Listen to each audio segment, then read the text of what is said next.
الحمد لله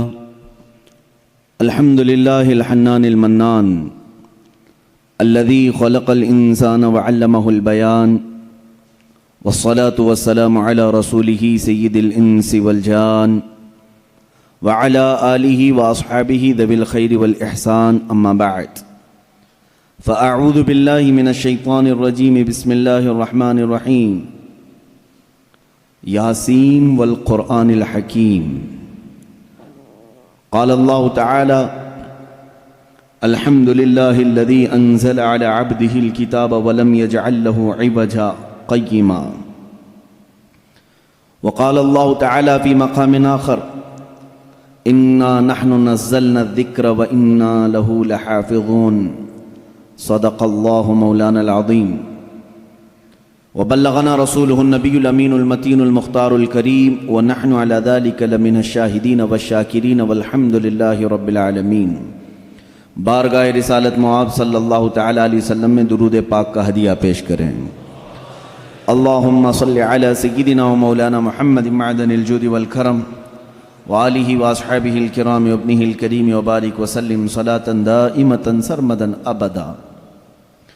عزیزان گرامی وقار، آج کی اس محفل پاک میں ہماری زندگی کا دستور حیات جو اللہ تعالیٰ نے ہمیں عطا کیا ہے،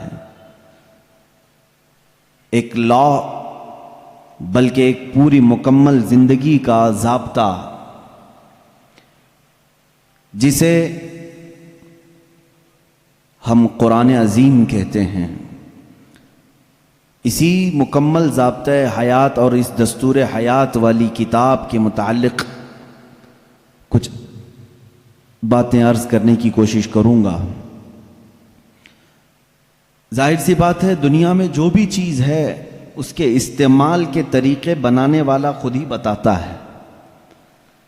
کوئی بھی مشین اگر بنتی ہے تو اس کے ساتھ ایک بکلیٹ ہوتی ہے کہ اس کے استعمال کرنے کے طریقے کیا ہیں۔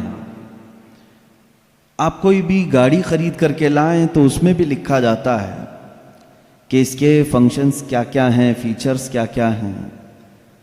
تو ہر مشین اور ہر آلے کے استعمال کرنے کی چیزیں بنانے والا خود اس کے ساتھ دے دیتا ہے۔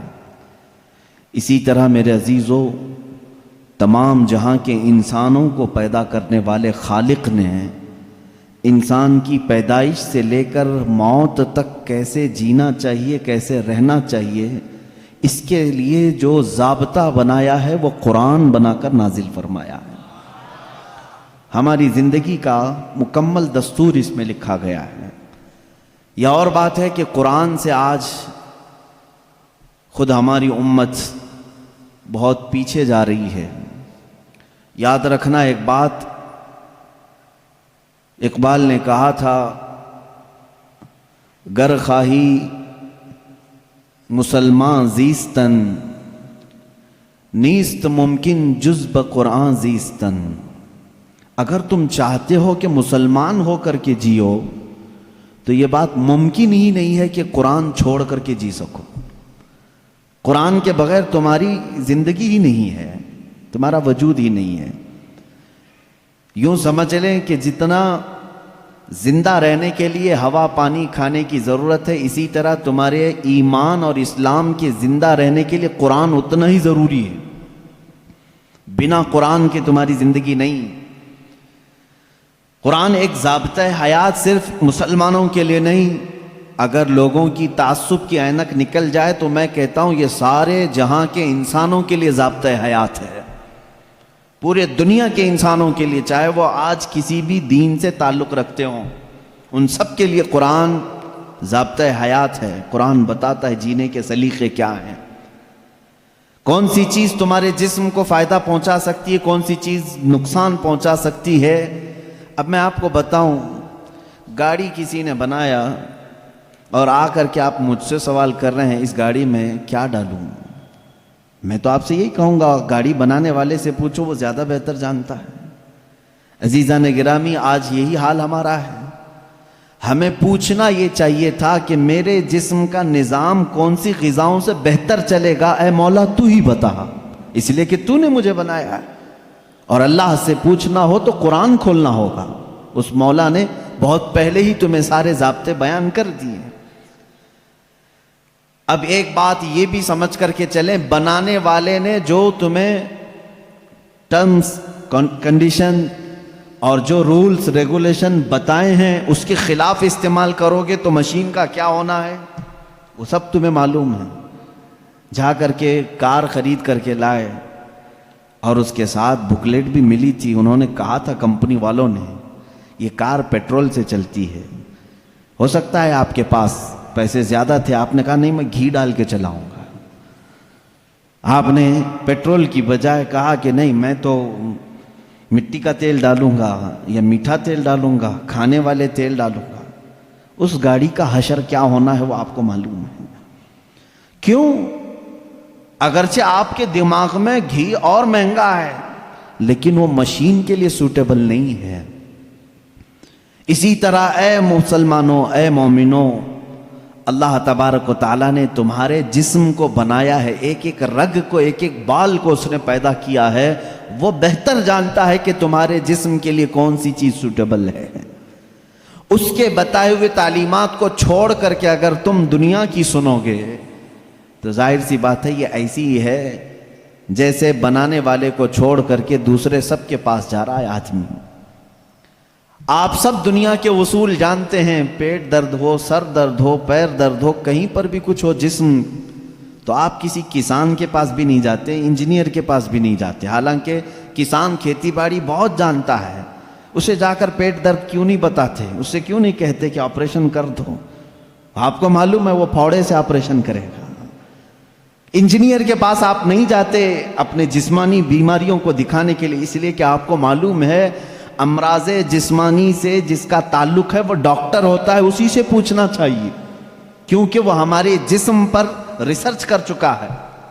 عزیزان گرامی وقار، دنیا میں یہ فارمولہ تم عمل کرتے ہو تو پھر یہ بات یہاں کیوں نہیں تسلیم کرتے کہ پوری باڈی کو، ہمارے پورے شریر کو، پورے جسم کو جس نے بنایا ہے ہم اسی سے اپنے متعلق کیوں نہ پوچھیں میری روح کس سے بڑھتی ہے، میرا جسم کس سے بڑھتا ہے، میرے دل کی دھڑکنیں کس سے قابو میں رہتی ہیں، مجھے کون سی چیز زبان کے اندر لینی ہے، کس چیز سے مجھے بچنی ہے.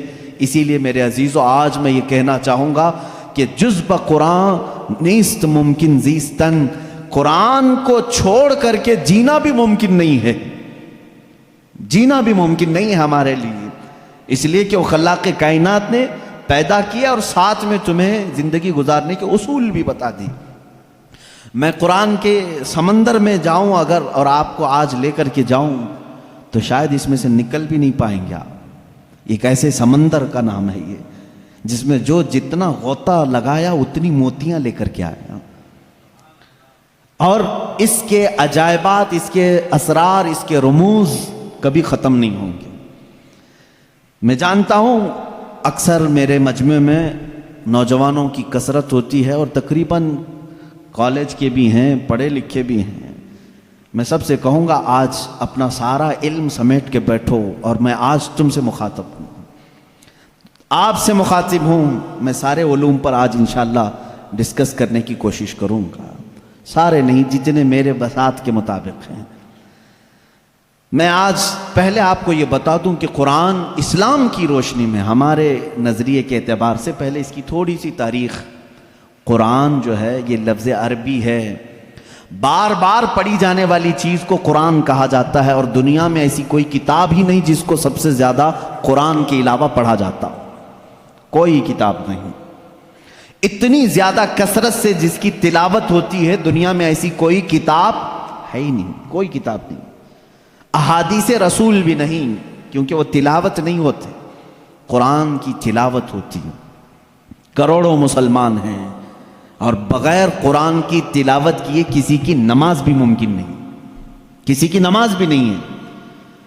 آپ کی نماز قرآن کے بغیر ہوتی ہے؟ نہیں ہوتی. تو کثرت سے تلاوت کرنے والی چیز کو قرآن کہا جاتا ہے، اسی لیے اس مصحف کو یعنی اس کتاب کا نام قرآن رکھا گیا. حالانکہ قرآن پاک ہماری زبانوں میں مشہور ہے، اس کا ایک ہی نام نہیں ہے، اور 27 نام الگ ہیں.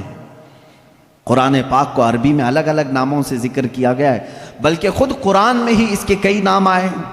قرآن میں اللہ تعالیٰ نے اس کو فرقان بھی فرمایا، اسی کو تنزیل بھی فرمایا، اسی کو کتاب بھی فرمایا، اسی کو نور بھی فرمایا، اسی کا ایک نام شفا بھی ہے، اسی کا ایک نام رحمت بھی ہے، اسی کا ایک نام البیان بھی ہے، اسی کا ایک نام احسن الحدیث ہے، اسی کا ایک نام البرہان ہے، اسی کا ایک نام المیزان ہے، اسی کا ایک نام الامانہ ہے، اور اسی کا نام قرآن پاک بھی ہے۔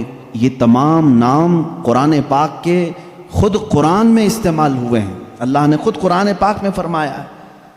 کثیر نام ہے اور ہر نام کی ایک الگ الگ وجہ ہے کہ کیوں اس کا نام یہ رکھا گیا۔ اب اندازہ کرو آپ کہ میں ایک ایک نام کی تشریح بیان کروں تو 27 دن تو اسی میں لگ جائیں گے کہ قرآن کے نام کیا کیا ہیں۔ ایک ایک نام قرآن کیوں کہا گیا، میں تو اس کی ایک مختصر وجہ بتایا نا، سب سے زیادہ پڑھی جانے والی چیز ہے، اس لیے اس کو کیا کہتے ہیں، قرآن۔ اسی طرح بیان، اللہ نے فرمایا ہر چیز کا اس میں بیان ہے، کچھ بھی نہیں چھوڑا گیا ہے، اس لیے اس کو بیان کہتے ہیں۔ تنزیل، اس لیے کہ یہ اتارا گیا ہے، اس لیے اس کو تنزیل کہتے ہیں۔ احسن الحدیث ہے، سب سے اچھی بات کو کہتے ہیں عربی میں، اور قرآن سے اچھی بات کوئی ہے نہیں، اس لیے اس کا نام احسن الحدیث ہے۔ اس کا ایک نام شفا ہے، اس لیے کہ اس کی آیتیں مریضوں پر پڑھو تو شفا ملتی ہے۔ اس کا نام ہدا ہے، اس لیے کہ اس میں ہدایت کی آیتیں ہیں، بھٹکا ہوا بندہ اگر پڑھ لے تو سیدھے راستے پر آ جائے۔ اس کا نام رحمت ہے، اس لیے کہ غم میں اگر کبھی بندہ اس کو پڑھ لے، بلکہ حضور اکرم صلی اللہ علیہ وسلم نے فرمایا اپنی میتوں پر سورہ یاسین پڑھو، ان پر رحمت ہوتی ہے۔ تو قرآن کا نام رحمت بھی ہے۔ اسی لیے قرآن کے اسماء اور قرآن کے ناموں کی تفصیل اپنا ایک الگ ٹاپک ہے، لیکن میں آپ کو بتاؤں جس قرآن کو ہم نے ترک کیا ہوا ہے آج، اے میرے عزیز بچوں، آج کی محفل کے بعد میں سب سے کہوں گا عہد کر کے اٹھنا کہ اے اللہ مجھے اس وقت تک موت نہ دے جب تک میرے سینے میں قرآن کا کوئی حصہ نہ آ جائے۔ اس لیے کہ رسول کریم صلی اللہ علیہ وسلم نے فرمایا جس مسلمان کے سینے میں قرآن کا کوئی حصہ نہیں، حضور پاک صلی اللہ تعالیٰ علیہ وسلم نے فرمایا وہ قبرستان کی طرح ویران ہے۔ جس گھر میں قرآن کی تلاوت نہیں ہوتی وہ گھر ویران ہے، خراب۔ حضور اکرم صلی اللہ علیہ وسلم نے فرمایا وہاں سے فرشتوں کی دوری ہوتی ہے، اور شیاطین اور سرکش جنات ان کے گھروں میں بسیرا کرنے لگتے ہیں جن گھروں میں قرآن کی تلاوت نہیں ہوتی۔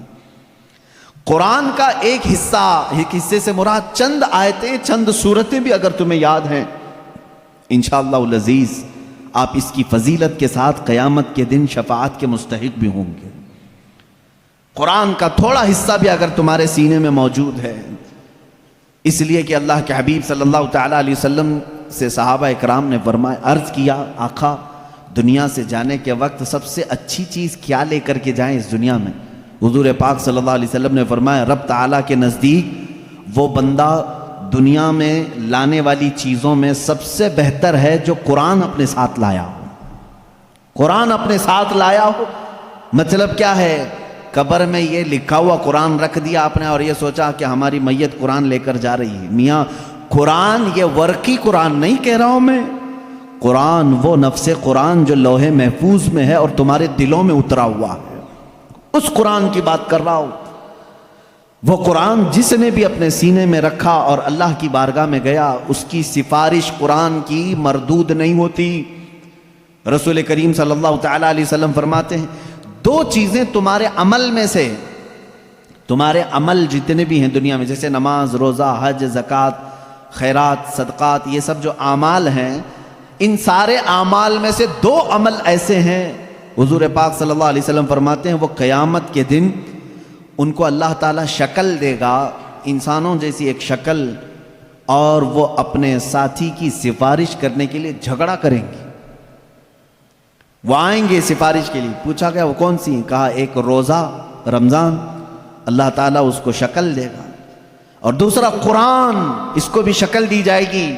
حضور اکرم صلی اللہ تعالیٰ علیہ وسلم نے فرمایا جس کے حق میں یہ دونوں نے سفارش کر دی اس پر جنت واجب ہو گئی، اور جس کے خلاف آ کر کے یہ دونوں کھڑے ہو گئے، میرے آقا صلی اللہ علیہ وسلم فرماتے ہیں پھر اس پر دوزخ میں جانا لازم ہو جائے گا۔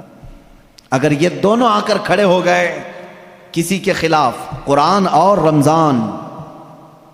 رمضان کہے گا کہ مولا میں اس کے گھر جاتا تھا، اس نے بے حرمتی کی ہے، میری بے عزتی کی ہے، میں جب جاتا تھا تو یہ بے حیائیاں ویسے ہی کرتا تھا، میرا ادب و احترام کبھی نہیں کیا اس نے۔ اگر رمضان ہمارے خلاف کھڑا ہو گیا اور قرآن اگر یہ کہہ دیا کہ مولا کبھی اس نے مجھے اپنے سینے سے نہیں لگایا، کبھی میری آیتیں تلاوت نہیں کیا، اس کو آج معاف نہ کیا جائے، رب تعالیٰ ان دونوں کی سفارش اس حق میں بھی قبول کرے گا اور دوزخ میں بھیجے گا۔ اللہ کے رسول صلی اللہ تعالیٰ علیہ وسلم جو سید المعصومین ہیں، بخشے ہوئے ہیں، وہ دعا یہ کرتے تھے، اللہم اجعل القرآن حجتا لنا لا حجتا علینا، اے اللہ قرآن کو قیامت کے دن ہمارا سفارشی بنا، ہمارے خلاف مقدمہ کرنے والا نہ بنا۔ اندازہ کرو رسول کریم صلی اللہ تعالیٰ علیہ وسلم جب یہ دعا فرماتے تھے، اس قرآن کو تم ہلکا نہ سمجھو۔ اے مسلمانوں، سوچنے کی بات ہے، تمہارے پاس 1000 کتابیں نہیں ہیں، ایک ہی قرآن ہے جس سے ساری امت کو جوڑا گیا ہے۔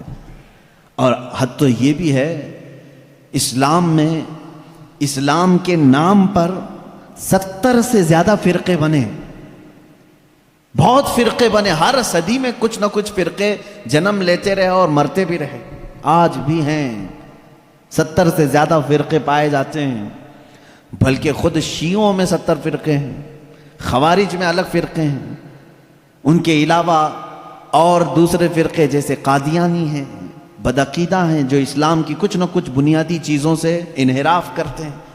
لیکن میں آپ کو بتاؤں، تقریباً جتنے اسلامی فرقے ہیں سب کا اتفاق ہے کہ قرآن یہی ہے، کوئی اور نہیں۔ یہ 30 پارے جو قرآن کے ہیں اس پر سب کا اتفاق ہے۔ یہ بھی قرآن کا ایک معجزہ ہے، دوسرے سارے مسئلوں میں اختلاف چل رہا ہے، لیکن قرآن کا الف لام میم سورہ فاتحہ سے شروع ہو کر والناس پہ ختم ہونے میں تقریباً سارے فرقے اس کو تسلیم کرتے ہیں۔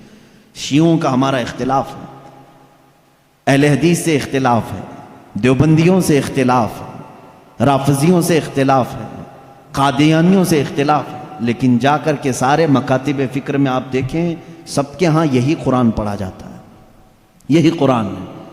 اسی لیے میں کہتا ہوں ایک قرآن ہے، لیکن اس امت نے اس کو اتنا بوجھل کیوں سمجھا ہے، اس کو اتنا بھاری کیوں سمجھا ہے، جبکہ وہ مولا اسی قرآن میں یوں فرماتا ہے، ایک بار نہیں 4 بار فرما رہا ہے، وَلَقَدْ يَسَّرْنَا الْقُرْآنَ لِلذِّكْرِ فَهَلْ مِن مُدَّكِرٍ، ہم نے قرآن کو یاد کرنے کے لیے آسان بنایا ہے، ہر کوئی یاد کرنے والا، اور وہ اتنا آسان ہے، اتنا آسان ہے۔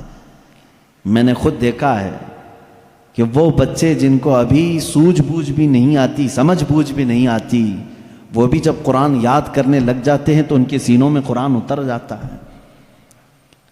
جب میں خود قرآن حفظ کرنے کے لیے نکلا تھا، ہماری عمر 11 سال کی تھی، بہت سارے معاملات سمجھ میں نہیں آتے تھے، لیکن ہم نے تیزی سے یاد کیا، اللہ کا فضل تھا، ہمارے ساتھ کچھ ایسے بھی تھے جن کو 2+2 کیا ہوتا ہے یہ بھی نہیں معلوم تھا، لیکن وہ 30 پارے کے حافظ تھے۔ دوسری چیزوں میں اگرچہ ذہن کند ہو، لیکن قرآن ایک معجزہ ہے جو یاد کرنے والے کے سینے میں اتر جاتا ہے۔ ہاں، یہ اس کے ساتھ نہیں جاتا جو اس کو بھاری سمجھتا ہے، جو اس کو بوجھل سمجھ کر کے چھوڑا اس کے ساتھ نہیں جاتا، اور جو اس سے محبت کیا اس کے سینے میں بہت آسانی سے اترتا ہے۔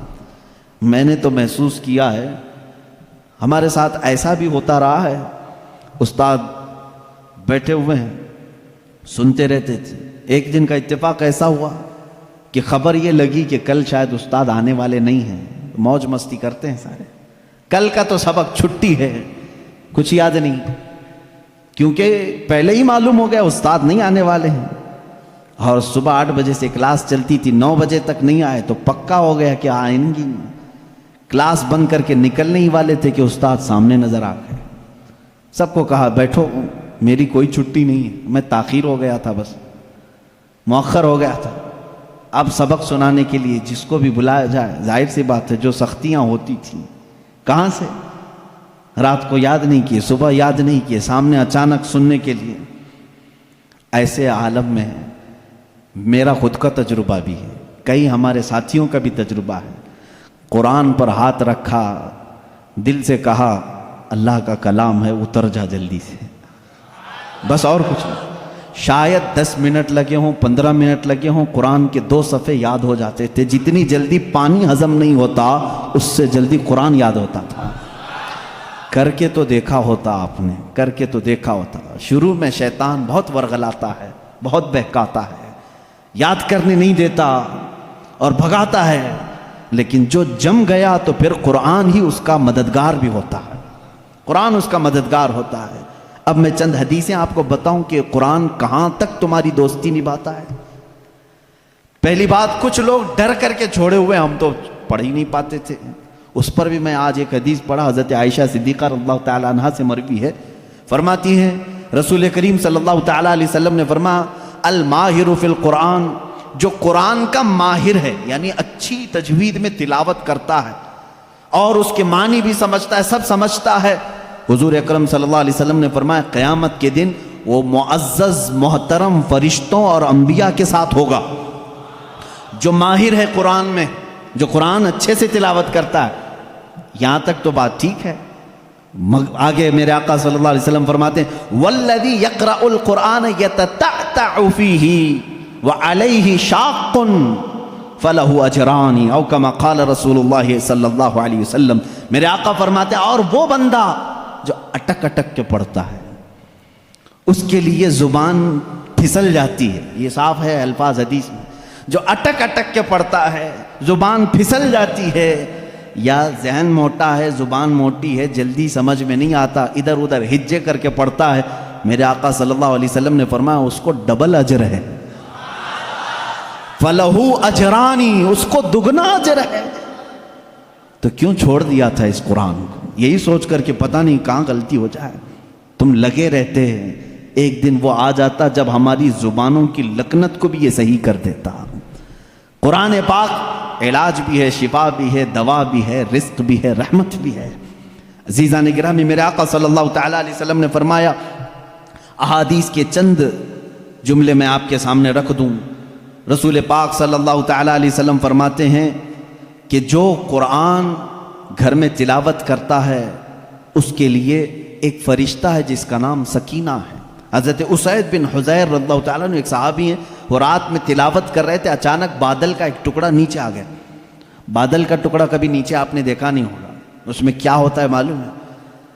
جیسے فریج کھولنے کے بعد بہت تیز شبنم جیسی ٹھنڈک رہتی ہے، اس طرح بادلوں کو کچھ جمی ہوئے پانی اور برف جیسی چیزیں گھیری ہوئی رہتی، ایک ٹکڑا ان کے اوپر آ گیا۔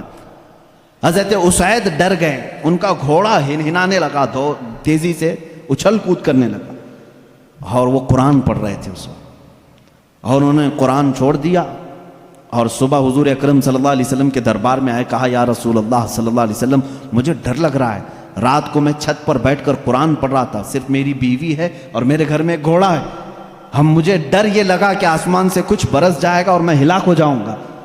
بادل کا ٹکڑا یہاں تک آ گیا تھا، سر تک آ گیا تھا، اور میرا گھوڑا بھی دیکھ کر کے ہنہنانے لگا، اچھل کود کرنے لگا، یہ کیا معاملہ ہے؟ اللہ کے حبیب صلی اللہ تعالیٰ علیہ وسلم نے فرمایا، مسکرایا، کہا اسید تلاوت چھوڑ کیوں دیا؟ اور پڑھتے رہتے ہیں، اس لیے کہ وہ فرشتہ ہے جسے قرآن سننے کا بہت شوق ہے۔ جب بھی کوئی قرآن تلاوت کرتا ہے تو آسمانوں سے اتر آتا ہے، یہاں تک کہ میرے آقا صلی اللہ علیہ وسلم نے فرمایا فجر کی نماز میں آؤ، اپنے منہ صاف کر کے آؤ، اپنے منہ کی بدبو نکال کر کے آؤ۔ پوچھا کیوں؟ فرماتے ہیں میرے آقا صلی اللہ علیہ وسلم جب تم نمازوں میں قرآن کی تلاوت کرتے ہو کچھ ایسے فرشتے ہیں وہ اپنا منہ تمہارے منہ سے لگا دیتے ہیں، تو منہ کی بدبو نہ ہو، فرشتوں کو تکلیف نہ ہو، اس لیے کہ وہ قرآن سننے کے شوقین ہیں۔ جب تم تلاوت کرتے ہو تو وہ اتر جاتے ہیں اور تمہارے منہ سے اپنا منہ لگا لیتے ہیں۔ قرآن کی یہ برکت ہے میرے عزیزوں، دوسری کتابوں کے لیے کہیں ایسی فضیلت نہیں ملتی۔ یہ تو میں دائرہ اسلام میں موجود میرے آقا صلی اللہ تعالیٰ علیہ وسلم کی بتائی ہوئی حدیثیں آپ کو پہلے بتا رہا ہوں، میں پھر دنیاوی معاملات میں بھی آؤں گا کہ قرآن کہاں کہاں ہماری رہنمائی کرتا ہے۔ پہلے تو ہم اپنے دائرے میں دیکھیں، ہم چھوڑے ہوئے ہیں نا اس کو۔ اقبال نے کہا تھا وہ زمانے میں معزز تھے مسلمان ہو کر، آج تم خار ہوئے ہو تاریک قرآن ہو کر۔ آج تم خار ہوئے ہو تاریک قرآن ہو کر، قرآن چھوڑ کر کے ہی ذلیل ہوئے ہیں، باقی اور کوئی وجہ نہیں ہے۔ اللہ تبارک و تعالیٰ نے جو مقدس چیز تمہارے لیے اتاری، پچھلی امتوں کو کبھی یہ چیز نہیں ملی، قرآن جیسی برکت کسی امت کو نہیں ملی جو امت مصطفیٰ صلی اللہ علیہ وسلم کو ملی۔ تورات آئی ہے، انجیل آئی ہے، زبور آئی ہے، سب کو معلوم ہے نا، آسمانی کتابیں آئی۔ جاؤ اے مسلمانوں، ڈھونڈ کر کے لاؤ تورات کا ایک نسخہ جو موسیٰ علیہ السلام پر اترا تھا، ڈھونڈ کر کے لے آؤ انجیل کا ایک نسخہ کہ جو عیسیٰ علیہ السلام پر اترا تھا، زبور کا ایک نسخہ لکھ کر کے آؤ۔ آج وہ کتابیں ناپید ہیں، اور اگر ہیں تو اس میں اختلاف۔ خود عیسائیوں کے ہاں 4 قسم کی انجیلیں پائی جاتی ہیں، یہودیوں کے ہاں تورات اولڈ ٹیسٹمنٹ میں، یونان والوں کا الگ، فلاں جگہ کا الگ، جرمنی کے الگ، UK کے الگ، امریکہ کے الگ۔ جا کر کے دیکھو گے تو ان کے نسخوں میں الگ الگ تبدیلیاں ہیں۔ زبور نام کی جو کتاب تھی داؤد علیہ السلام پر، وہ کہاں ہے؟ اس کی کتنی آیتیں غائب، کسی کو نہیں پتا۔ لیکن دنیا میں اگر خالد ہمیشہ رہنے والی کوئی کتاب ہے تو قرآن مقدس ہے۔ تم جاؤ امریکہ میں بھی تمہیں یہی قرآن ملے گا جو سورہ فاتحہ سے شروع ہو رہا ہے، عرب میں جاؤ یہی قرآن ملے گا جو والناس پہ ختم ہو رہا ہو، ہندوستان میں آؤ یہی قرآن ملے گا جس کے درمیان میں سورہ کہف ہے۔ کہیں پر بھی جاؤ قرآن اسی طرح سے آج موجود ہے۔ تمہیں ڈرنے کی ضرورت ہے اے مسلمانوں، قرآن کہیں ضائع نہیں ہوگا، کہیں ضائع نہیں ہوگا۔ آج کچھ لوگ یہ سوچتے ہیں کہ قرآن کو ہم مٹا دیں گے، خاک مٹا دیں گے، خاک مٹا دیں گے۔ تم جیسے بہت آئے، تمہارے سے بڑے بڑے بلکہ سڑے سڑے بھی آئے، قرآن کا کچھ نہیں کر سکے، اس لیے کہ اس کے حفاظت کی ذمہ داری خود اللہ نے لی ہے۔ قرآن میں خود فرماتا ہے اِنَّا نَحْنُ نَزَّلْنَا الذِّكْرَ وَإِنَّا لَهُ لَحَافِظُونَ، ہم نے ہی قرآن کو اتارا ہے اور ہم ہی اس کی حفاظت کرنے والے ہیں۔ اب اللہ کے ذمے میں ہے، اسی لیے قرآن کی حفاظت کا ذمہ امت کو نہیں دیا گیا، ورنہ یہی حال ہوتا جیسے پہلے کی امتوں نے کیا۔ عیسائی علماء کیا کرتے تھے؟ امیروں کے لیے الگ آیتیں بتاتے تھے، غریبوں کو الگ آیتیں بتاتے تھے، پیسہ لیتے تھے، آیتیں بدل دیتے تھے۔ اگر امت کے حوالے یہ قرآن بھی چھوڑ دیا جاتا تو دنیا دار زر خرید مولوی وہ قرآن کو بھی بیچ دیتے ہیں، حکومت کو راضی کرنے کے لیے آیتیں بدل دیتے ہیں، لیکن اللہ نے امت کے حوالے نہیں رکھا، خود اپنے حفظ و امان میں رکھا ہے۔ قرآن کو کوئی بدل نہیں سکتا، لا تبدیل لکلمات اللہ، رب تعالیٰ خود فرما رہا ہے اللہ کے ایک کلمے میں بھی تبدیلی نہیں۔ خوف کس بات کا تمہیں؟ اس کی قرآن کی اتنی حفاظت کی گئی ہے کہ اس کے سارے الفاظ گن کے رکھ لیے گئے ہیں، ایک لفظ بھی اگر کم ہو گیا تو پتہ چل جائے گا یہ قرآن نہیں ہے۔ الفاظ تو دور کی بات ہے میرے عزیزو، اس کی صورتیں محفوظ ہیں، 114 صورتیں ہیں، اس میں ایک کم بھی نہیں ہوگی، زیادہ بھی نہیں ہوگی۔ ہم یہ سب محفوظ ہیں، جو عالم ہوگا، جو حافظ ہوگا، کروڑوں کی تعداد میں علماء بھی ہیں، وہ سب کو معلوم ہے، یعنی قرآن کی یہ باتیں جاننے والے علماء کی بات کر رہا ہوں، سب کو معلوم ہے کہ قرآن میں 114 صورتیں ہیں، 540 رکوع ہیں۔ اتنا ہی نہیں بلکہ اس کے جو ہے حرف بھی گن لیے گئے، آیتیں بھی گن لی گئی ہیں، 6666 آیتیں ہیں، حروف بھی گنے گئے ہیں، زبر بھی گنے گئے ہیں، زیر بھی گنے گئے ہیں، بلکہ اس کے نقطے بھی گن کے رکھے گئے ہیں، کہیں ایک نقطہ بھی کم نہیں کر سکو گے۔ اس قرآن کی اتنی جو حفاظت ہے، آج میں آپ کو بتاؤں، کبھی کسی نان مسلم کے پاس جاؤ اور اگر وہ تم سے یہ سوال کرے تو مسلمان ہے، اسلام ہی سچا دھرم ہے، کیا تمہارے پاس پروف ہے اس چیز کا؟ تم کیا کہو گے؟ حضور صلی اللہ تعالیٰ علیہ وسلم کے معجزے سناؤ؟ انکار کرے گا۔ میرے آقا صلی اللہ تعالیٰ علیہ وسلم نے چاند کے 2 ٹکڑے فرمائے، سورج کو پلٹا دیا، بہت سارے معجزے ہیں، وہ کہے گا میں نہیں مانتا ان چیزوں، وہ اس زمانے میں تھے، میں کہاں دیکھا ہوں۔ اگر تم اس کے سامنے اسلام کی عظیم فتوحات کو دکھاؤ گے، وہ کہے گا میں نہیں مانتا، یہ سب کہانیاں ہوں گی، ہمارے بھی بھگوانوں کے ذکر اس طرح سے کیے گئے ہیں، اسی طرح کی باتیں ہمارے پاس بھی موجود ہیں، ہر کوئی کہے گا۔ تمہارے پاس اگر اپنے حق ہونے کی کوئی علامت آج بھی موجود ہے تو صرف قرآن پاک ہے۔ اسے کہو میرے سچے مذہب پر اور اچھے مذہب پر قائم ہونے کی سب سے بڑی دلیل، سب سے بڑا پروف قرآن ہے۔ لا کر کے دکھاؤ اس طرح کی کوئی دوسری کتاب کسی کے پاس ہو۔ کم سے کم 1400 سال سے جو محفوظ چلی آ رہی ہے دنیا میں، کسی لیبارٹری میں بھی، کسی لائبریری میں بھی اتنی پرانی کوئی کتاب آج محفوظ موجود ہے ہی نہیں۔ یہ میری بات نہیں، ساری دنیا کا جو دوسرے ریلیجن سے تعلق رکھتے ہیں ان کا بھی یہی قول ہے کہ قرآن سے زیادہ محفوظ اس دنیا میں اب کوئی چیز نہیں رہ گئی۔ اس کی حفاظت کو اللہ نے اس طرح سے ترتیب دے کر فرمایا ہے کہ مسلمان اپنے بچوں کو حافظ قرآن بناتے ہیں اور اس کی حفاظت میں لگے ہوئے ہیں۔ اللہ تعالیٰ نے سینوں کو چنا ہوا ہے اس قرآن کی حفاظت کے لیے۔ خیر میرے عزیزوں، احادیث کریمہ میں یہ ہے، حضور اکرم صلی اللہ تعالیٰ علیہ وسلم فرماتے ہیں قیامت کے دن ایک بندہ آئے گا جو قرآن تلاوت کرتا تھا، اس کے حساب کی باری آئے گی تو رب تعالیٰ اس سے فرمائے گا اقرأ القرآن وارتقی ورتل، اے بندے قرآن یہاں پر بھی پڑھ جیسے دنیا میں پڑھتا تھا، جیسے تو قرآن پڑھتا تھا یہاں پر بھی پڑھ، اور جب تک وہ پڑھتا رہے گا رب تبارک تعالیٰ فرماتا ہے ورتقی ورتل، ایک آیت پڑھ ایک درجہ اوپر، دوسری آیت پڑھ دوسرا درجہ اوپر، تیسری آیت پڑھ تیسرا درجہ اوپر، جنت میں وہ درجے طے کرتا جاتا رہے گا، جہاں جا کر کے وہ قرآن کی تلاوت ختم کرے گا کہا جائے گا یہی تیرا درجہ ہے۔ میرے آقا صلی اللہ تعالیٰ علیہ وسلم سے پوچھا گیا کہ کیا یہ قرآن جب تک وہ تلاوت کرتا رہے گا اس کے درجے بلند ہوتے رہیں گے؟ حضور اکرم صلی اللہ علیہ وسلم کی حدیث میں ہاں، میں نے جنت میں دیکھا ہے قرآن کی تلاوت کرنے والوں سے اوپر کسی کا درجہ آیا ہی نہیں، کیونکہ یہ تلاوت کرتے کرتے، کیونکہ جو کچھ بھی جنت حاصل کرنے کا آپشن ہے نا وہ دنیا میں ہی تو ہے۔ تم اتنی نمازیں پڑھو تو یہ جنت ہے، اتنے روزے رکھو تو یہ جنت کا دروازہ تمہارے لیے، حج کرو تو یہ جنت کا دروازہ تمہارے لیے، سارے آپشن جنت حاصل کرنے کے دنیا میں ہیں۔ یہ دارالعمل ہے، مرنے کے بعد عمل ختم ہو جائے گا، لیکن قیامت میں صرف ایک عمل ہے جس کو پھر رب تعالیٰ ریپیٹ کروائے گا۔ وہاں نہیں کہا جائے گا نماز پھر سے پڑھ کے دکھا، حج کر کے دکھا، روزہ رکھ کے دکھا، ختم ہو گئے اعمال، لیکن قرآن پڑھنے والے کو کہا جائے گا اب بھی چاہتا ہے تو پڑھ اور اوپر چل جا اور بڑھتا جا۔ تو جس کو قرآن آتا ہوگا وہ پڑھتا جائے گا اور درجے طے کرتا جائے گا۔ یہ فضیلتیں میرے آقا صلی اللہ تعالیٰ علیہ وسلم نے سنائی، اور یہ جو حدیثیں میں ذکر کر رہا ہوں متفق علیہ اور صحیح احادیث آپ کے سامنے ذکر کر رہا ہوں۔ یہاں تک کہ حضور اکرم صلی اللہ تعالیٰ علیہ وسلم کی ایک حدیث ہے، قیامت کے دن وہ بچے جنہوں نے قرآن کو اپنے سینے میں رکھا تھا وہ بلائے جائیں گے، اللہ کا کلام یاد کیا، تو جب وہ آئیں گے تو رب تبارک و تعالیٰ ان بچوں کو بعد میں فرمائے گا ان کے والدین کے سر پر پہلے تاج رکھا جائے۔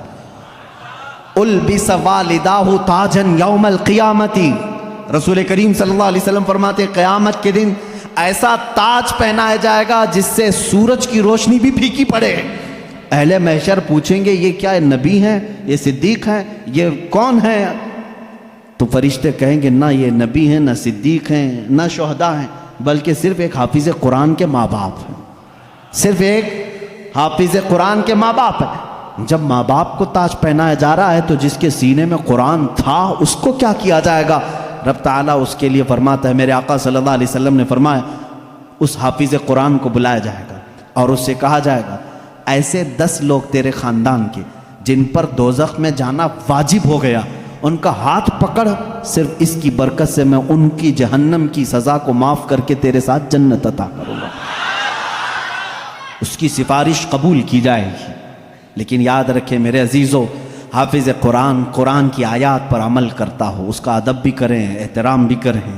آج زمانے میں حفاظ قرآن کے ساتھ بہت ہی برے سلوک دیکھنے کو ملتے ہیں۔ یاد رکھنا قیامت کے دن وہ اس عذاب میں مبتلا ہوں گے جو قرآن کی بے حرمتی کرنے والے کا عذاب ہوگا، کیونکہ وہ حافظ قرآن کی بے ادبی کرتے ہیں۔ ہمارے بزرگان دین جو سلف صالحین ہیں، میں نے پڑھا بھی ہے، بزرگان دین کا طریقہ تو یہ ہوتا تھا کہ اگر کوئی حافظ قرآن زمین پر بیٹھا ہے تو وہ کبھی اوپر نہیں بیٹھتے تھے۔ ہاں اگر وہ خود حافظ قرآن ہیں تو پھر دونوں کے معاملات ایک طرح کے ہیں. لیکن کوئی حافظ قرآن نہیں ہے اور کوئی حافظ نیچے بیٹھا ہے تو علماء بزرگان دین اس کو بے ادبی محسوس کرتے تھے. اللہ کا کلام سینے میں لے کر وہ نیچے ہے اور بغیر حفظ قرآن کیا ہوا اوپر بیٹھا ہے. اس کو بزرگان دین نے بے ادبی محسوس فرمائی. بہرحال قرآن ایک ایسا جامع نظام اللہ تعالیٰ نے تمہیں عطا کیا اور اس کی فضیلتیں میں نے بتائی. اور سب سے بڑی بات کیا ہے معلوم ہے؟ قرآن اللہ نے اتارا، آیتیں ساری چیزیں میرے آقا صلی اللہ علیہ وسلم پر اترتی رہیں. اس کی پہلی آیت جو اتری اقرا بسم ربک الذی خلق، غار حرا میں واقعہ آپ کو معلوم ہوگا. میرے آقا صلی اللہ تعالیٰ علیہ وسلم پہاڑ پر ایک غار ہے آج بھی مکہ کے کنارے، غار حرا اس کو کہتے ہیں، جبل نور. وہاں پر عبادت کے لیے جایا کرتے تھے. جبرائیل امین ایک رات آئے اور روایات یہ بتاتی ہیں کہ وہ 17 رمضان المبارک کی رات تھی. آ کر کے انہوں نے حضور اکرم صلی اللہ علیہ وسلم سے صرف اتنا کہا اقرا، پڑھو. آپ صلی اللہ علیہ وسلم نے فرمایا ما انا بقاری، میں نہیں پڑھنے والا. بعض بے وقوف اس کا ترجمہ یوں کرتے ہیں مجھے پڑھنا نہیں آتا. حضور اکرم صلی اللہ تعالیٰ علیہ وسلم کو پڑھنا نہیں آتا. آپ نے جبرائیل امین نے سینے سے سینہ لگایا اور پھر کہا اقرا، کہا پڑھو. میرے آقا صلی اللہ علیہ وسلم نے وہی جواب دیا. 4 بار اس طرح سے ہوا. چوتھی مرتبہ جو ہے جبرائیل امین نے صرف اقرا نہیں کہا. اقرا کا مطلب کیا ہوتا ہے؟ پڑھ، یا آرڈر ہے، آرڈر پڑھ. لیکن جبرائیل امین نے جب یہ کہا اقرا بسم ربک الذی خلق، پڑھ اس رب کے نام سے جس نے پیدا کیا، میرے آقا صلی اللہ علیہ وسلم نے پڑھنا شروع کیا. میرے آقا نے مزاج یہ بتایا اپنی امت کو کہ پڑھو وہی جو رب تک تمہیں پہنچا ہے، تعلیم حاصل کرو وہی جو رب کے نام سے شروع ہو یا رب تک تمہیں پہنچائے. یہ آیتیں یہاں سے شروع ہوئیں اور آیتیں جو ختم ہوئی ہیں اس میں اختلاف ہے. بعض علماء نے لکھا ہے کہ الیوم اکملت لکم دینکم، یہ آخری آیت تھی جو حجۃ الوداع میں میرے آقا صلی اللہ علیہ وسلم جب آخری حج میں تھے نازل ہوئی. بعض علماء اور مفسرین نے فرمایا اذا جاء نصر اللہ والفتح، یہ سورہ پڑھتے ہوں گے نا آپ نماز میں، یہ قرآن کی سب سے آخری سورہ ہے نازل ہونے کے اعتبار سے. ایک بات ذہن میں رکھ لیں، نازل ہونے کی ترتیب الگ ہے اور پڑھنے کی آج ترتیب الگ ہے. قرآن آج جو پڑھا جاتا ہے اس کی ترتیب کیسے ہے؟ سورہ فاتحہ پہلے ہے الحمدللہ، اس کے بعد سورہ بقرہ ہے، اس کے بعد سورہ آل عمران ہے، اس کے بعد سورہ نساء ہے، اس کے بعد سورہ مائدہ ہے، اس کے بعد سورہ انعام ہے، پھر سورہ اعراف ہے. اس طرح سے یہ صورتیں چلی اور ختم کہاں پہ ہوئی؟ سورہ والناس، قل اعوذ برب الناس ملک الناس پڑھتے ہیں نا، یہ آخری سورہ. یہ پڑھنے کی ترتیب ہے لیکن نازل ہونے کی جو ترتیب ہے وہ الگ ہے. پہلے آیتیں نازل ہوئی تھی 5. یہ باتیں میں کیوں بتا رہا ہوں یہ لاسٹ میں آپ کو خود سمجھ میں آ جائے گا. ذہن میں اتنا رکھ لینا، سب سے پہلے کون سی آیتیں نازل ہوئی؟ اقرا بسم ربک الذی خلق. آج بھی جب بچوں کی بسم اللہ خوانی ہم کراتے ہیں تو یہی آیتیں پڑھاتے ہیں. بچے کو سب سے پہلے یہی پڑھاتے ہیں. 5 آیتیں میں پڑھ بھی دیتا ہوں. اقرا بسم ربک الذی خلق، خلق الانسان من علق، اقرا وربک الاکرم الذی علم بالقلم، علم الانسان ما لم يعلم. یہ 5 آیتیں ہیں جو سب سے پہلے میرے آقا صلی اللہ علیہ وسلم پر نازل ہوئی. جبرائیل امین لے کر آتے تھے، حضور اکرم صلی اللہ علیہ وسلم کو سناتے تھے. یہ قرآن کی ابتدا ہے اور 23 سال تک نازل ہوتا رہا. 23 ایئرس، 23 سال تک نازل ہوتا رہا. آخر میں کون سی آیتیں نازل ہوئی؟ ایک تفسیر کی روایت کے مطابق اذا جاء نصر اللہ والفتح ورأیت الناس يدخلون فی دین اللہ افواجا فسبح بحمد ربک واستغفرہ انہ کان توابا. یہ 2 چیزیں ذہن میں رکھو. اقرا سب سے پہلے، سورہ اذا جاء نصر اللہ سب سے آخر. یہ قرآن کے نزول کا زمانہ میں آپ کو بتاؤں 23 سال تک نازل ہوئی. آپ کو میں بتاؤں قرآن اتنی فصیح زبان میں ہے. فصیح کا مطلب لٹریچر جس کو کہتے ہیں. جیسے ایک اردو ہے جو ہم اور آپ بول، یہاں ہبلی کی زبان ہوتی ہے، اس کو فصیح اردو نہیں کہتے، لکھنؤ والے فصیح اردو بولتے ہیں. آپ کیسے؟ اب ہم ظاہر سی بات ہے میں تقریر جو کر رہا ہوں ہو سکتا ہے یہ اردو الگ ہے، ہبلی والی اردو الگ ہے. اردو اگر میں وہ بولوں تو پھر یہاں بھونڈا لگے گا. آبے جابے توبے، یہ اگر جو عام طور پر استعمال کرتے ہیں، یہ بھونڈا لگتا ہے، کیونکہ فصیح زبان میں جب کوئی بیان کرے تو وہ دل میں اترتی بھی ہے بات، زبان کی مٹھاس اس کی فصاحت میں ہے۔ تو عربی زبان میں جو سب سے زیادہ فصیح جملے تھے وہ قرآن میں آئے، ایک بھی ہلکا جملہ نہیں آیا، ایک بھی کمتر جملہ نہیں آیا۔ اب جیسے ایک مثال میں آپ کو بتا دوں، گھٹنا لفظ ہے نا، گھٹنا، گھٹنے ٹیک دینا، لیکن آپ گڑگے بولتے ہیں، ہے کہ نہیں؟ گڑگے ٹیکو، گڑگا کیا چیز ہے؟ یہ گڑگا یہ تمہاری عامی زبان ہے، اگر یہ میں کتاب میں لکھ دوں کہ میں سجدے میں جاتے وقت گڑگا ٹیک دیا، آپ کو برا لگے گا، کیا مولانا اچھی زبان میں بیچ میں ہڈی لے کے آ گیا ہے۔ گھٹنا لفظ ہے، گھٹنا یہ فصیح لفظ ہے، اور ایک عام لفظ ہوتا ہے جس کو آپ یوز کر رہے ہیں، سمجھ رہے ہیں؟ اب جیسے جانور کہتے ہیں، جانور ہے نا، اب عام زبان میں کہتے ہیں جناور، یہ فصیح لفظ نہیں ہے، یہ فصیح لفظ نہیں ہے، آپ یوز کر رہے ہیں، لیکن آپ جب آپس میں بات کرتے رہتے ہیں تو اس کو برا بھی نہیں سمجھتے، کتنے جناور ایسے ہیں، یہ کیا ہے، یہ فصیح اردو نہیں ہے۔ اچھا لڑکا کہتے ہیں، لڑکی کہتے ہیں، یہ فصیح اردو ہے، لڑکا آیا لڑکی آئی، لیکن آپ کہیں چھورا آیا چھوری آئی، یہ کیا ہے، چھوکرا آیا چھوکری آئی، اس طرح کے یہ فصاحت میں استعمال نہیں، فصاحت میں استعمال نہیں۔ تو ایسی بہت ساری چیزیں ہیں اردو میں آپ کو سمجھا رہا ہوں، جو فصیح ہوتا ہے وہ لٹریچر ہے، اچھی زبان، اور قرآن پورا کا پورا فصیح عربی میں نازل ہوا ہے، ایک حرف بھی ایسا نہیں ہے جو عام لوگ یوز کرتے ہوں، ایک حرف بھی ایسا نہیں، اور صرف قرآن ہی اس طرح ہے، اور اسی وجہ سے اللہ رب العزت نے چیلنج پہ چیلنج کیا ہے قرآن پاک میں۔ چیلنج کس کو کہتے ہیں معلوم ہے نا آپ کو؟ لا کر کے دکھاؤ، اللہ تعالیٰ نے 4 جگہ پر چیلنج فرمایا ہے۔ پہلا تو یہ ہے قُلْ لَئِنِ اجْتَمَعَتِ الْإِنسُ وَالْجِنُّ عَلَىٰ أَن يَأْتُوا بِمِثْلِ هَذَا الْقُرْآنِ، اللہ تعالیٰ فرماتا ہے اے محبوب آپ فرما دیں سارے انسان جمع ہو جائیں، سارے جنات جمع ہو جائیں، دنیا میں جتنے انسان ہیں سب جمع ہو جائیں، جتنے جنات ہیں سب جمع ہو جائیں، اور اللہ فرماتا ہے کہ وَلَوْ كَانَ بَعْضُهُمْ لِبَعْضٍ ظَهِيرًا، آپس میں ایک دوسرے کی مدد بھی کریں، کس بارے میں جمع ہو کر کے کیا کریں؟ عَلَىٰ أَن يَأْتُوا بِمِثْلِ هَذَا الْقُرْآنِ، اس قرآن کی طرح ایک اور کتاب لا کر کے دکھائیں۔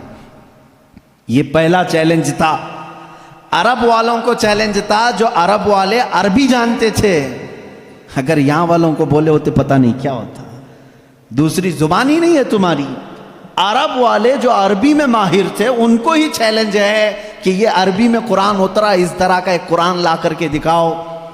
پورے قرآن لانے کی بات چل رہی تھی، نہیں لا سکے، زمانہ گزر گیا، اس کے بعد رب تعالیٰ نے اس چیلنج کو تھوڑا ہلکا کر دیا، کم کر دیا، کہا ام یقولون افترا فأتوا بعشر سور مثلہ، یہ اللہ کے کلام پر جھوٹ کہتے ہیں، حضور کو کہتے ہیں شاعر ہے، ساحر ہے، جادوگر ہے۔ اے رسول ان سے کہہ دیں پورا قرآن تو اب تک بنا کے نہیں لا سکے، اس کی 10 صورتیں بنا کر کے لاؤ، اس کے جیسی 10 سورے بنا کر کے لاؤ۔ حضور اکرم صلی اللہ علیہ وسلم نے چیلنج کیا مکہ والوں کو، اور وہ آپس میں چیمی گوئیاں کرتے رہتے تھے، ارے چیلنج تھوڑا ہلکا ہو گیا، اب تو بناؤ، پوری کتاب نہیں 10 سورے بنانا ہے، 114 صورتیں ہیں قرآن کی، اس میں سے 10 صورتوں کی برابر کوئی سورے لے کے آؤ، نہیں لائے۔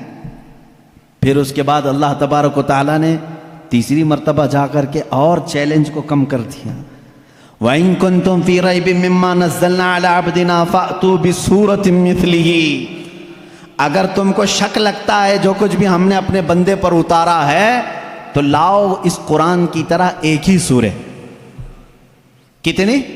ایک سورے لے کر کے آؤ۔ پہلے پورا قرآن کے جیسا لانے کا چیلنج تھا، بعد میں 10 سورے لانے کا چیلنج تھا، پھر تیسری مرتبہ رب تعالیٰ نے کیا فرمایا؟ ایک سورے لے کے آؤ، نہیں لائے۔ اور حضور اکرم صلی اللہ تعالیٰ علیہ وسلم نے کیا فرمایا معلوم؟ ایک سورے جب وہ نہیں لائے، اس زمانے میں کیا ہوتا تھا؟ کمپٹیشن ہوتا تھا شعر و شاعری کا، مشاعرے ہوتے ہیں نا، اچھا شعر کس کا ہے اس کو انعام دیا جائے۔ جو شعر و شاعری کرتے ہیں وہ جانتے ہیں، عرب والے شعر و شاعری میں بہت مشہور تھے۔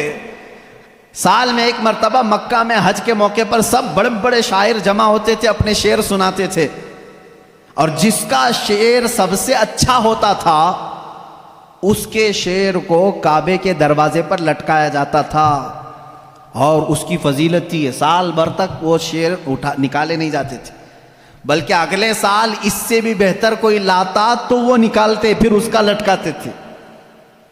یعنی ورلڈ گینیز بک میں جس طرح ریکارڈ درج کیے جاتے ہیں، ارے میاں یہ ابھی جو ہے 100 انڈے کھایا ہے، اب دوسرے کا نام اسی وقت لکھا جائے گا جب 150 انڈے کوئی کھا کیا ہے۔ وہاں ریکارڈ بنانے کے لیے شعر و شاعری ہوتی تھی، اور مکہ میں خانہ کعبہ کے دروازے پر لٹکائے جاتے تھے، وہ ہر سال کا معمول تھا۔ ایک سال میرے آقا صلی اللہ تعالیٰ علیہ وسلم نے لکھا، انا اعطیناک الکوثر فصل لربک وانحر ان شانیک هو الابتر۔ 3 آیتیں ہیں، ایک چھوٹی سورہ ہے، لے جا کر کے میرے آقا صلی اللہ علیہ وسلم نے خانہ کعبہ کے دروازے پر لٹکایا۔ آؤ عرب والو، اس سے بہتر کوئی چیز ہو تو اس کو اتارا جائے گا اور دوسرا اس کا لایا ہوا شعر لگایا جائے گا۔ یہ چیلنج چلا مہینہ 2 مہینے کئی دن تک، سارے پریشان تھے۔ اس وقت جو موجود تھے ان کے بس میں نہیں تھا، ایک بہت بڑے شاعر کو یہ لوگ یمن سے یا کسی علاقے سے لے کر کے آئے اور اس سے کہا یہ چیلنج محمد نے دیا ہے صلی اللہ علیہ وسلم کہ یہ 3 آیتیں ہیں اس کے اندر، اس سے بہتر کوئی چیز لا کر کے دکھائے۔ آپ کو سمجھ میں نہیں آئے گا یہ 3 چیزیں بنانے میں کیا دقت ہے۔ میرے عزیزو، یہ صرف 3 آیتیں نہیں ہیں، جب اس کے حروف کو جوڑ کر کے دیکھا جائے تو یہ زبان جاننے والے ہی جانتے ہیں کہ اس کے فائدے کیا کیا ہیں۔ وہ بڑا شاعر آیا جو بات بھی شعر و شاعری میں کرتا تھا، اگر وہ پوچھتا کسی سے آپ خیریت سے ہیں تو وہ شعر سے ہی پوچھتا تھا، اگر اس سے آپ پوچھتے کھانا کھائے جواب بھی شعر میں دیتا تھا۔ وہ آیا جب اس نے دیکھا کہ خانہ کعبہ پر یہ 3 چیزیں لٹکائی گئی ہیں، انا اعطیناک الکوثر فصل لربک وانحر ان شانیک هو الابتر، اس سے کہا گیا جواب لکھو اس کا، تو اس نے اپنے ایک ٹکڑے میں لکھا ما ھذا کلام البشر، یہ بشر کا کلام ہو ہی نہیں سکتا۔ میں کیا جواب دوں، یہ بشر کا کلام ہو ہی نہیں سکتا۔ وہ چلا گیا، یہ چیلنج چلتا رہا، کوئی نہیں لا سکا قرآن کے مثل۔ اور آپ کو میں بتاؤں مضحکہ خیز بات، بہت مرتبہ مسیلمہ کذاب ایک ایسا شخص تھا جو اپنی الگ شریعت چلانا چاہتا تھا، حضور کے علاوہ اپنے آپ کو نبی کہنا چاہتا تھا۔ اس سے لوگوں نے کہا کہ محمد صلی اللہ تعالیٰ علیہ وسلم وہ نبی ہیں، ان پر قرآن کی آیتیں اترتی ہیں، تو بھی تو لے کے آ، تیرے پاس کہاں ہے کتاب؟ جیسے قادیانی کو بھی کہا گیا تھا، غلام مرزا قادیانی جو ہے، یہ مرزا غلام احمد قادیانی جو پنجاب کا تھا، اس نے بھی نبی ہونے کا دعویٰ کیا تھا۔ اس کا بھی وہی حشر ہے جو مسیلمہ کذاب کا تھا۔ جھوٹے نبوت کے دعوے دار دجال ہوتے ہیں، یاد رکھو۔ میرے آقا صلی اللہ علیہ وسلم خاتم النبیین ہیں، آپ کے بعد کوئی نبی نہیں ہوگا۔ لیکن وہ مسیلمہ کذاب نے جب یہ کہا، اس سے جب لوگوں نے کہا تیرے پاس کہاں ہے آیتیں ہونا چاہیے ویسے قرآن کی جیسے محمد صلی اللہ علیہ وسلم کے پاس آتی ہیں، کہا میں بھی بنا کر کے لاتا ہوں، میرے پاس بھی آتے ہیں۔ تو بہت دن تک سوچا اور پھر اس کے بعد خود سے ہی اپنے دماغ سے بنانے لگا کہ الفیل ملفیل وما ادراک ملفیل، قرآن کی سورہ ہے نا القاریۃ ملقاریہ وما ادراک ملقاریہ، اس سورہ کے وزن پہ اس نے اپنے سے بنایا الفیل ملفیل وما ادراک ملفیل ذنبہ صغیر وخرطومہ طویل، یہ بنایا لے کر کے آیا سارے لوگوں کے سامنے۔ کیا مطلب ہے معلوم ہے اس کا؟ الفیل ملفیل، ہاتھی، کیا ہاتھی، وما ادراک ملفیل، تم کیا جانو کہ ہاتھی کیا ہوتا ہے؟ اس کی پونچھ چھوٹی ہوتی ہے، اس کی سونڈ لمبی ہوتی ہے۔ ابھی یہاں ہنس رہے ہیں، عرب والے تو اس پر پیٹ پکڑ کر ہنسنے لگے، کیا بنا کے لایا بیوقوف۔ سب اسی وقت ہنس پڑے۔ ظاہر سی بات ہے 14 صدیوں کے بعد مسلمان اس کی بات پر ہنس رہے ہیں تو عرب والے کتنا ہنسے ہوں گے۔ گیا بھاگ کر کے نہیں بنا لا سکا۔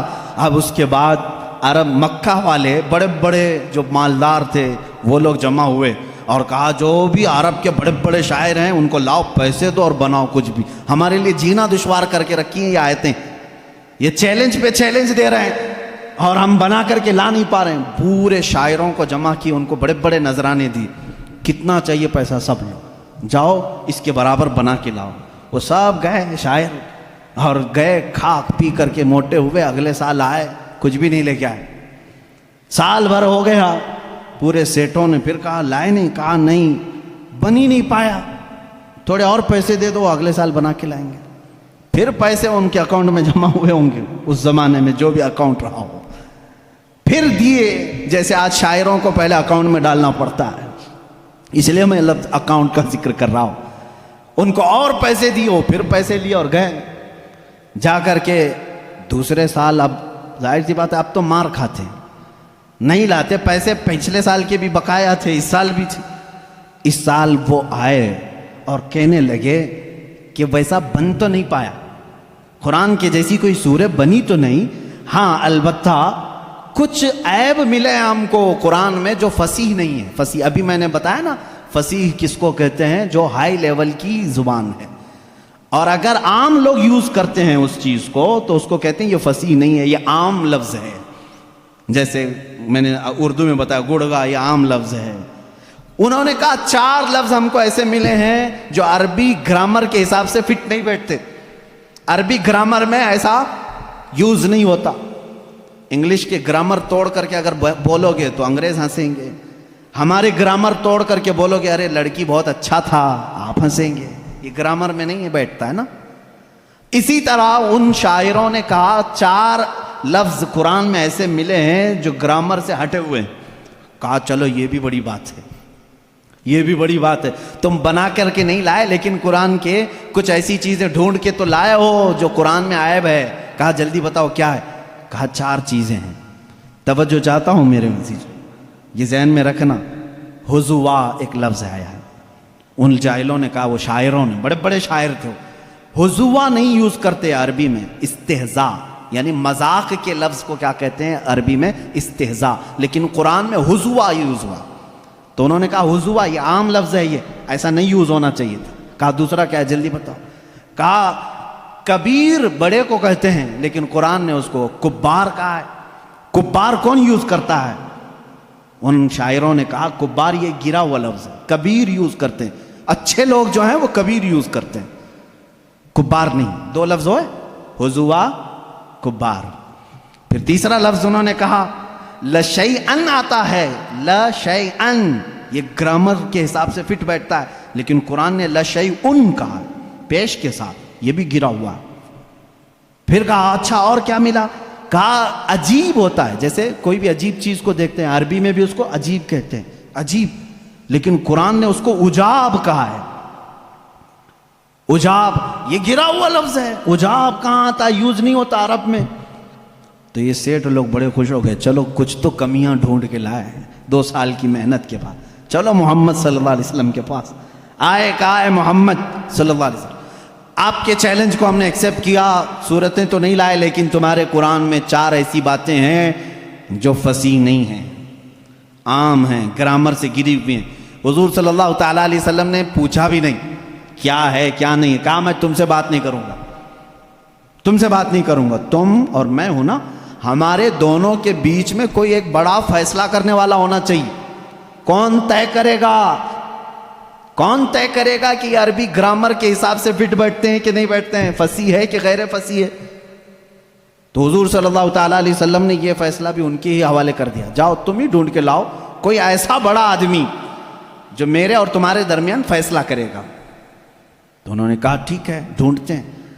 ڈھونڈ کر کے جانتے ہو کس کو لائے ہو؟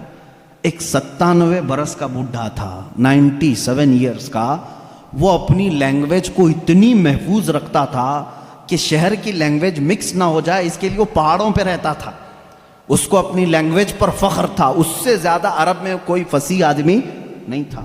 اگر اس کی طرف سے کوئی بات آئی تو پورے عرب میں وہ قانون بن جاتی تھی، یہ لینگویج بہت فصیح ہے، فلاں بوڑھا جو 97 سال کا وہ بولتا ہے۔ تو یہ لوگ گئے، سارے سیٹ اور شاعر اس کے پاس گئے، کہا ہمارے اور محمد صلی اللہ علیہ وسلم کے درمیان میں ایک مقدمہ ہے، آپ کو فیصلہ کرنا ہے۔ انہوں نے کچھ بتایا ہی نہیں تھا کیا ہے کیا نہیں ہے۔ اس بوڑھے کو منا لیا اور وہ بوڑھا اتر کے آیا، پہاڑوں سے اتر کر کے حضور کے پاس آئے، اب فیصلہ ہونا تھا۔ اب توجہ چاہتا ہوں، 4 لفظ ہے نا، حضوا، کبار،